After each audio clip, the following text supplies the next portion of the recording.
বন্ধুসকল, আজি আপোনালোকক দেখুৱাব বিচাৰিছোঁ টিয়কৰ অগ্ৰণী শিক্ষানুষ্ঠান জ্যোতি বিদ্যাপীঠত ৰঙালীৰ বিশেষ অনুষ্ঠানৰ লগত সংগতি ৰাখি আয়োজন কৰা এটি সৰু অথচ আটকধুনীয়া প্ৰদৰ্শনী।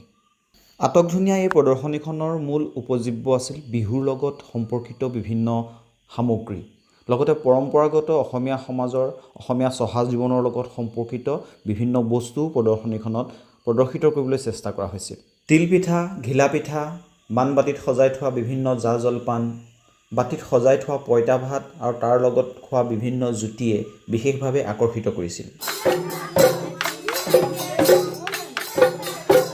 ৰঙালী বিহুৰ লগত সম্পৰ্কিত 100 এবিধ শাক, কঁঠালৰ মুচি, কেতেকী ফুল, নাহৰ ফুল, তগৰ ফুল, থেৰেজু টেঙা ইত্যাদি বস্তুবিলাকে প্ৰদৰ্শনীখনৰ সৌষ্ঠৱ বৃদ্ধি কৰিছিল।